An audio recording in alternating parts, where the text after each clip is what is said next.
There is a specific moment that nobody in this space talks about.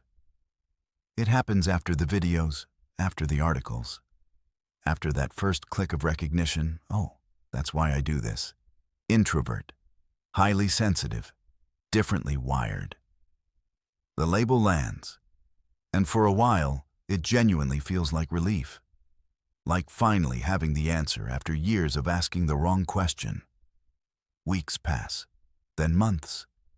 The patterns haven't moved. The relationships that drain energy, still draining.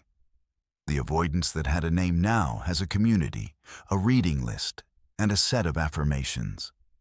The only thing that actually changed is the vocabulary. There's a gap between understanding a pattern and doing something about it.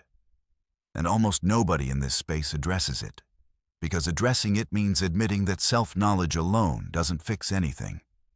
Most people treat "I'm working on myself" the way governments treat climate goals. Ambitious timeline. No action plan. A researcher at Yale tracked 1,300 adults across multiple years. The finding was counterintuitive. People who spend the most time analyzing their own patterns are not the ones who change the most. They're the ones who get stuck the most. The clinical term is rumination. The internet calls it self-awareness. Sometimes they're the same thing wearing different outfits. Self-discovery has a shelf life.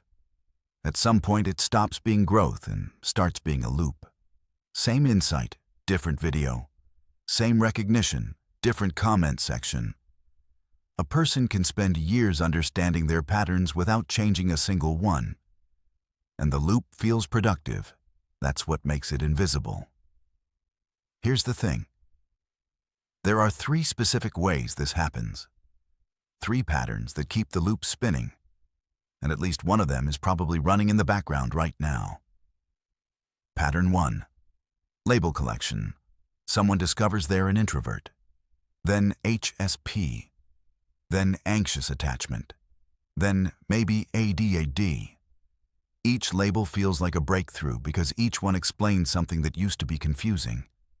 But here's what's actually happening underneath. The labels become the identity.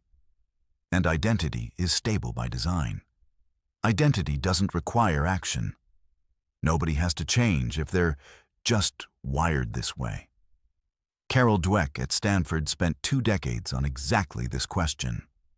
When people frame their traits as fixed, they stop trying to grow. The growth would threaten the identity they just built.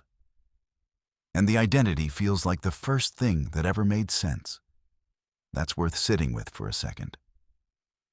Pattern 2. Insight as a shield. This one runs quieter. Someone understands their avoidance pattern perfectly. Can name it. Can explain it at dinner. Can even see it happening in real time. I'm doing the thing again. But the understanding itself becomes the action. Knowing about a conflict pattern starts to feel identical to having the next difficult conversation. Wilson and Dunn published a paper on this. The self-knowledge gap. People consistently overestimate how much their understanding translates into behavioral change. The gap between knowing and doing is not small, and nobody measures it because insight feels like progress. There was a person, smart, articulate, 3 years deep into therapy vocabulary. Every interaction filtered through setting boundaries and protecting energy. The words were right. The understanding was real. Nothing moved. The insight became a room they'd furnished beautifully and refused to leave. Comfortable, well-lit, and going nowhere. Pattern 3. Readiness. The idea that before acting, a person needs to reach some internal state of clarity that will make the action feel natural, comfortable, safe. This is the most elegant trap because it feels responsible, patient, wise even. In reality, readiness is a moving target. The more someone learns about themselves, the more they find that needs to be understood before taking a step. And the understanding breeds more understanding. That's not preparation. That's postponement in a nicer jacket. 3 patterns. At least one is running right now. And the instinct after hearing this is to think about it more carefully, to analyze which pattern fits. That instinct is the mechanism. So instead of analyzing, here's what interrupts the loop. Tool 1. The smallest possible action. Not the right one, not the complete one, the smallest one. Someone has been avoiding a conversation for 3 months. The move isn't planning the whole thing. It's sending the one-sentence text that starts it. The insight already exists. More understanding isn't what's missing.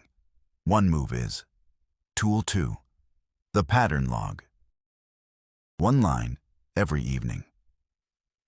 What did I avoid today, and what story did I tell myself about why? The research shows that the shift happens when people notice the gap between what they know and what they do, not when they analyze more. The log makes the gap visible, and visible gaps are harder to maintain. Tool 3. The discomfort budget.